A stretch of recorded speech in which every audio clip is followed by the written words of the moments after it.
Salam sehat dan sukses selalu buat teman-teman semua. Kembali lagi bersama channel ini, kita akan melanjutkan kisah Bang Harvey. Pertarungan antara Harvey York dan Blaine sudah berada pada puncaknya. Bagaimana akhirnya dan apa yang akan terjadi dengan keluarga John dan 6 keluarga tersembunyi.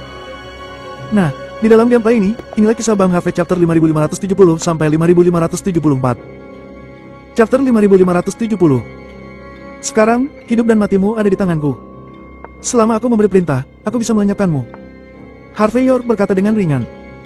Kamu ingin melenyapkanku? Hanya dengan bergantung pada keluarga John, tentara kepiting dan jenderal udang ini.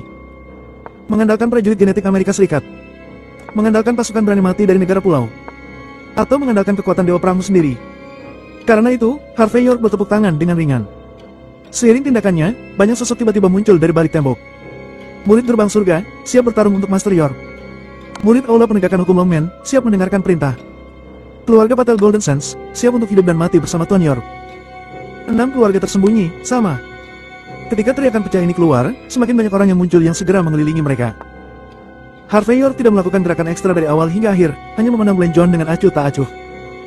Dia sebelumnya tidak ingin menggunakan orang-orang ini hari ini. Tapi karena Blaine John ingin menjadi kaisar, wajar saja jika dia terus ingin berjuang. Pada saat ini, Damon John tiba-tiba menghela nafas dan berkata, Blaine John, terimalah takdirmu. Kamu bukanlah lawan Master York.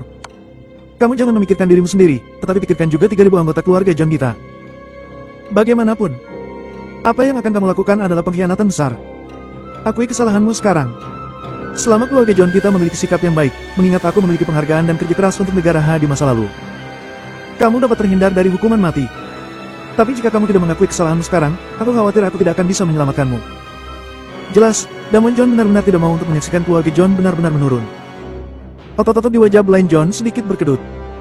Dia berbalik tanpa sadar, dan melihat keluarga John di sekitarnya, dengan sedikit keraguan di matanya. Morgraine mengambil langkah maju pada saat ini dan berbisik. Blaine John, jika kamu kalah, maka kamu sudah kalah.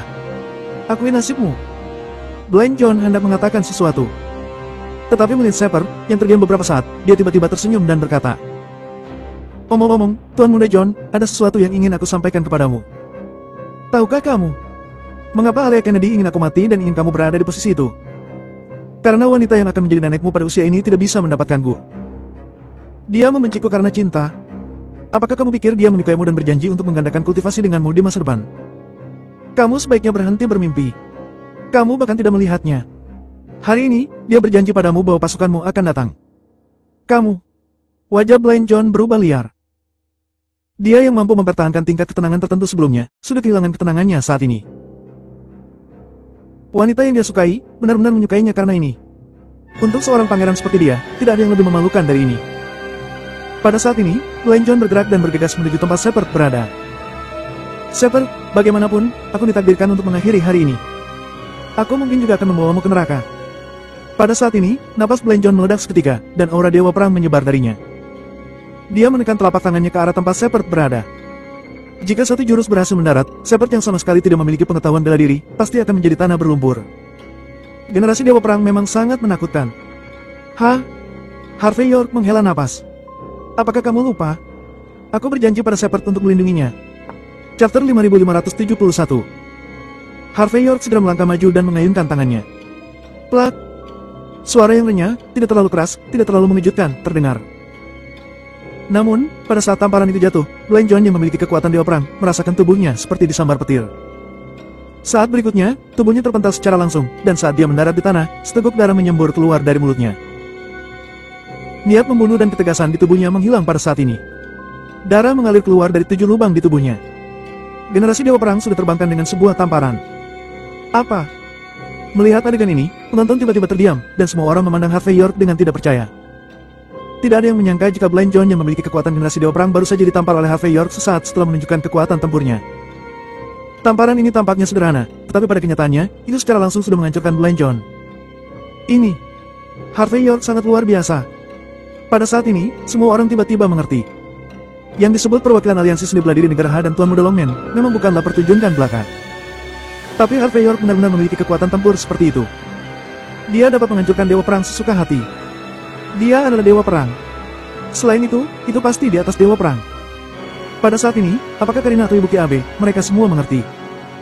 Untungnya, mereka hanya sedikit masuk akal dan tidak menembak secara langsung. Jika tidak, mereka akan berakhir menyedihkan seperti Blind John. Harvey York mengeluarkan tisu, menyeka jari-jarinya perlahan, lalu menghela nafas dan berkata, Tuan Muda John, apakah sesulit itu bagimu untuk menerima takdirmu? Tapi sekarang tidak masalah. Karena kamu sudah tidak berguna. Kalau begitu, dalam hidup ini, kamu hanya akan menjadi Tuan Muda yang kaya saja. Tentu saja, kamu ditakdirkan untuk tidak dapat meninggalkan tanah setinggi 3 kaki itu. Aku pikir penjara Longmen pasti akan menyiapkan tempat yang indah untukmu. Dunia bawah itu sangat dalam, jadi jangan menyeberanginya mulai sekarang. Ketika kata-kata itu jatuh, Harvey York mengulurkan tangan kanannya, dan tisu di tangannya jatuh ke wajah Blind John, menutupi keputusasanya. Karena keluarga John tidak menolak, semuanya hari ini tampaknya telah menjadi lelucon. Seolah-olah satu Blind John hilang, dan tidak ada orang lain yang hilang. Namun nyatanya, pada saat Blind John dikalahkan, Damon John sudah berusia beberapa dekade. Apa yang terjadi hari ini mungkin terungkap atau tidak. Namun keluarga John harus berinisiatif memberikan penjelasan. Karena jika keluarga John tidak memberikan penjelasan, negara H pasti akan datang dan mendapatkan penjelasan dengan tangannya sendiri. Makan malam hari ini, itu saja. Mulai saat ini, keluarga John secara resmi akan mengundurkan diri dari posisi pemimpin tertinggi di Golden Sands. Semua urusan pemerintahan Golden Sands akan diserahkan kepada Nona Patel. Damon John terbatuk dan berbicara perlahan. Tetapi semua orang mendengar bahwa pada saat ini, dia bukan lagi Tuan John yang bersemangat seperti sebelumnya. Mulai sekarang, semua urusan keluarga John akan ditangguhkan, dan semua anggota klan akan kembali ke negara H. Tidak ada lagi keterlibatan dalam urusan luar negeri. Aku secara pribadi akan pergi ke Wolsing, membawa anak tidak berbati ini, dan meminta maaf kepada kepala bos besar. Setelah bertarung selama bertahun-tahun, aku kalah karena orang luar. Tatapan Damon John melewati kerumunan dan jatuh ke Harvey York, ini adalah kehancuran total bagi keluarga John. Damon John yang mengamati Harvey York secara mendalam, tiba-tiba memancarkan sedikit kejutan di matanya pada saat tertentu. Sosok Harvey York mengingatkannya pada sosok tertentu yang dia kenal. Chapter 5572. Damon John mengerahkan semua kekuatannya. Dan hari ini, keluarga John benar-benar sudah dikalahkan. Ini juga berarti bahwa setelah hari ini, keluarga John mungkin tidak lagi menjadi keluarga papan atas. Dan keluarga Braff yang pergi ke Wolsing sebelumnya akan menjadi keluarga top baru jika dijalankan dengan baik. Namun, hal-hal ini tidak dapat terjadi dan diselesaikan dalam waktu singkat, dan pasti ada banyak pertempuran dan permainan di masa depan. Harvey York tidak tertarik dengan ini. Karina, Ibu Kiabe dan yang lainnya semua melarikan diri, tetapi Harvey York tidak membiarkan siapapun menghentikan mereka. Lagi pula, dalam kekacauan saat ini di Golden Sands, tidak pantas untuk membuat masalah.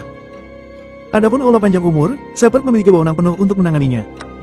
Dapat dikatakan bahwa situasi keseluruhan sudah diatur sedemikian rupa. Setelah menyerahkan semua komando kepada Kairi Patel, Harvey York keluar dari mansion keluarga John dengan santai. Dia lalu masuk ke mobil yang disiapkan oleh Rahel Hardy. Mobil mulai dan berjalan melalui jalan-jalan dan gang-gang Golden Sands. Melihat bahwa dia akan kembali ke Aula Fortune, Harvey York melihat sebuah toko kecil yang menjual sup bihun darah bebek di pinggir jalan. Harvey York melambaikan tangannya dan pergi untuk mengemas pesanannya sendiri sebelum kembali ke mobil. Ketika mobil memasuki pintu Aula Fortune, Harvey York tertegun sejenak. Aula Fortune yang seharusnya gelap, sekarang terang benderang, dan banyak murid Longmen berkeliaran di sana. Harvey York sedikit bingung dan bertanya, apa yang sudah terjadi? Wajah Rahel Hardy juga jelek. Dia sudah mengatur banyak orang untuk melindungi Mandy Zimmer di sini. Bagaimana bisa sesuatu terjadi sekarang? Dia dengan cepat menghentikan mobil, lalu menendang pintu dan bergegas turun. Setelah beberapa saat, Rahel Hardy yang memahami situasinya, datang ke Harvey York dengan ekspresi jelek. Tuan Muda York, maafkan aku. Ini adalah ketidakmampuan bawahanku. Orang-orang kami baru tahu bahwa Nona Mandy Zimmer hilang. Tapi dia seharusnya tidak diculik, dia seharusnya pergi sendiri. Menurut umpan balik saat ini, Nona Mandy Zimmer seharusnya pergi dari pintu masuk utama. Dia menyamar dengan menggunakan jubah seni bela diri Longmen, jadi tidak ada yang menyadarinya. Sambil berbicara, Rahel Hardy menyerahkan telepon dan sebuah catatan dengan ekspresi jelek.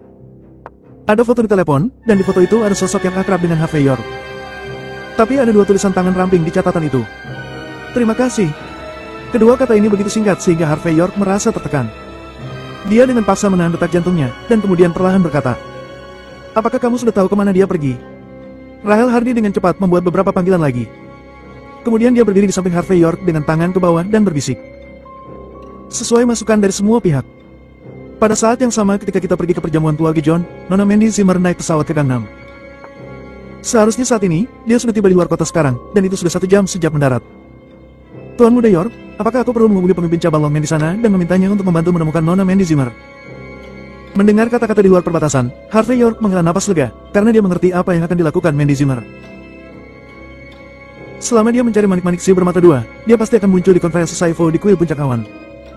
Dengan cara ini, dia akan memiliki petunjuk, dan tidak akan terlalu sulit untuk menemukannya. Namun, karena manik si bermata dua ini, pesawat yang ditumpangi sebelumnya jatuh. Sekarang Mandy Zimmer pergi ke Gangnam sendirian, dan dia khawatir jika identitasnya terungkap, itu hanya akan lebih berbahaya baginya. Chapter 5573. Tidak. Kamu tidak perlu menghubungi siapapun, dan kamu tidak perlu memberitahu mereka. Semakin rahasia identitas Mandy, semakin sedikit orang yang tahu. Dan dia akan lebih aman. Harvey York menarik napas dalam-dalam dan berbicara perlahan. Aku akan pergi keluar perbatasan sendiri. Segala sesuatu di Golden Sands berakhir sesuai dengan rencana yang telah ditetapkan. Aku akan pergi ke Gangnam dan membawa Mandy kembali secara langsung. Setelah berbicara, Harvey York mengambil barang bawaan dibantu oleh Leonov Lee, dan masuk ke mobil menuju Bandara Internasional Golden Sands. Bandara Internasional Golden Sands, ruang VIP.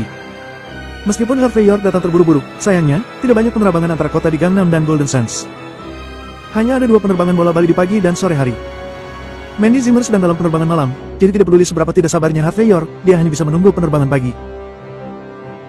Adapun membiarkan Longman, Sky Corporation, atau Group Fashion mengirim jet pribadi untuknya, itu bukan masalah. Tapi masalahnya, kali ini Harvey York ingin tiba di luar benteng secara diam-diam, untuk lebih memastikan keselamatan Mandy Zimmer. Jadi tidak peduli seberapa cemas Harvey York saat ini, dia hanya bisa menunggu dengan tenang.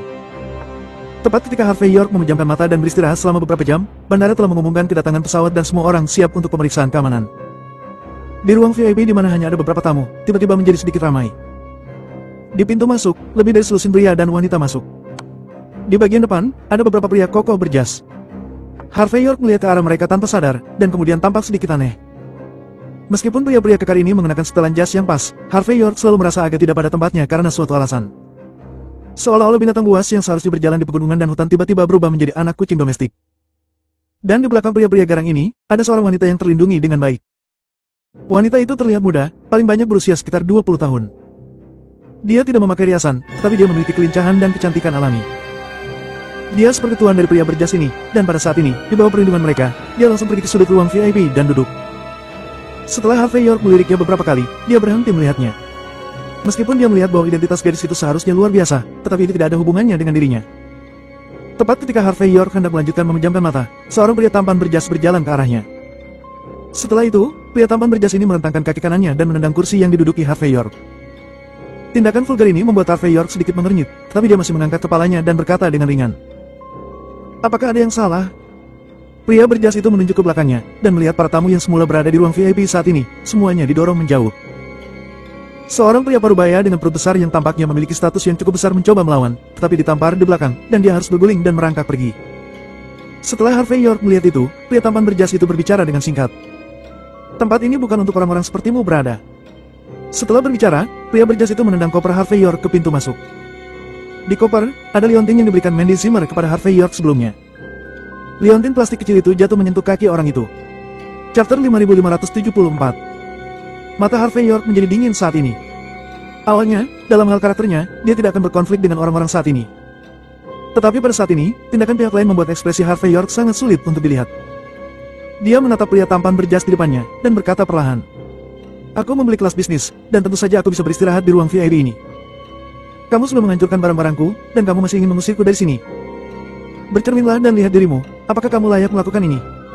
Sekarang aku akan memberimu kesempatan untuk mengumpulkan barang-barangku dan meminta maaf dengan tulus. Maka aku akan membiarkan masalah ini berakhir sampai di sini.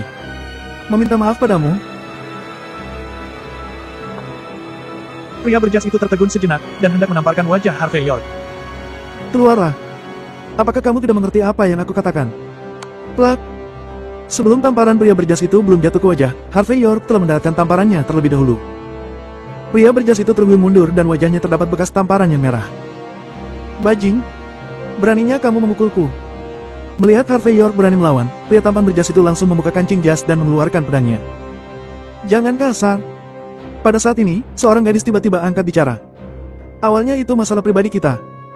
Karena itu, akan salah jika membiarkan orang-orang yang tidak bersalah ini mati. Dan sekarang, kamu ingin memukul dan menyakiti orang karena urusan kita sendiri.